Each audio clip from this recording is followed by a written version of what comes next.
محترم ناظرین اکرام، آج ہمارا ٹاپک جو عورتیں حاملہ ہوں کیا ان کو طلاق جب دی جاتی ہے تو کیا اس حالت میں طلاق واقع ہو جاتی ہے یا نہیں۔ ہمارے معاشرے میں بہت ساری غلط باتیں، من گھڑت باتیں، خود ساختہ باتیں مشہور ہیں۔ اگر کسی عورت کو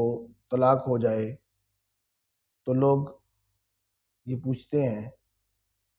کہ وہ عورت حاملہ ہے تو کیا حاملہ عورت کو طلاق ہوتی ہے یا نہیں، یا بچے کہ وہ دودھ دے رہی تھی تو ایسی حالت میں تو طلاق نہیں ہوتی، وغیرہ وغیرہ۔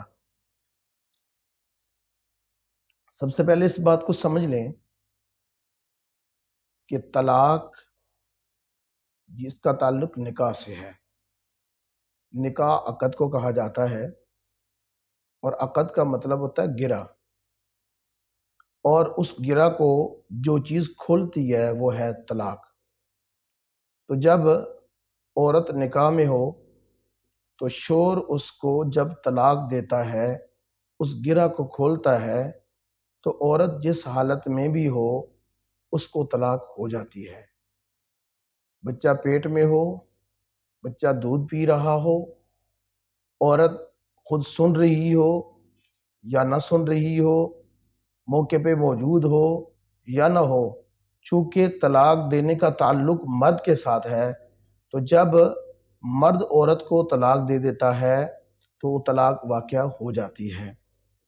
اب بعض دفعہ لوگ یہ بھی کہتے ہیں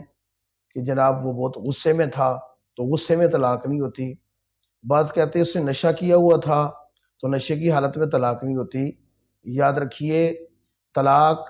غصے کی حالت میں ہی ہوتی ہے۔ بہت جو صورتحال اکثر طور پہ پیش آتی ہے وہ یہی آتی ہے کہ جب لڑائی جھگڑا ہوتا ہے، شوہر غصے میں ہوتا ہے تو اسی وقت وہ طلاق دیتا ہے۔ تو ہاں، اگر جنون کی حالت ہو کہ اس کو اپنا کہا ہوا بھی یاد نہ ہو تو اس میں فقہا نے گنجائش دی ہے، لیکن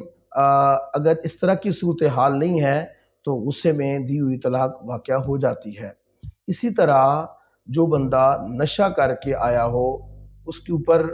سکر کی حالت ہو، نشے کی حالت ہو، تو اس کی طلاق بھی واقع ہو جاتی ہے۔ اور اس طلاق کو فقہاء اکرام نے اس لیے بھی جو ہے نافذ قرار دیا ہے کہ چونکہ اس بندے نے دو جرم کیے ہیں، ایک تو اس نے نشہ کیا ہے جو کہ حرام ہے، اور اس نشے کے اندر اس نے پھر ایک اور ناجائز کام کیا ہے کہ بیوی کو طلاق دی ہے، تو لہذا زجراً اس کی طلاق واقع ہو جائے گی۔ تو ہمارا ٹاپک اس حوالے سے ہے کہ یہ جو عوام کے اندر غلط باتیں مشہور ہیں ان کی نشاندہی کرنا اور ان کا صحیح مفہوم اور مطلب سمجھنا کہ صحیح مسئلہ کیا ہے، تو لہٰذا اس حوالے سے یہ بات بالکل کلیئر ہے کہ جب شوہر بیوی کو طلاق دے دیتا ہے تو شوہر کی طرف سے جب طلاق واقع ہو جاتی ہے تو اب وہ بیوی اس سے جدا ہو جاتی ہے۔ اب اس پر لازم ہے کہ وہ عدت گزارے، اور عدت گزارنے کے بعد پھر وہ آگے نیا نکاح کر سکتی ہے۔ اب اس صورت میں اس کے لیے جو انشاءاللہ العزیز ہم مزید کلپس ریکارڈ کریں گے جس کے اندر یہ بتایا جائے گا کہ طلاق کی کتنی قسمیں ہیں، تو اس لیے آپ ہماری ویڈیوز جو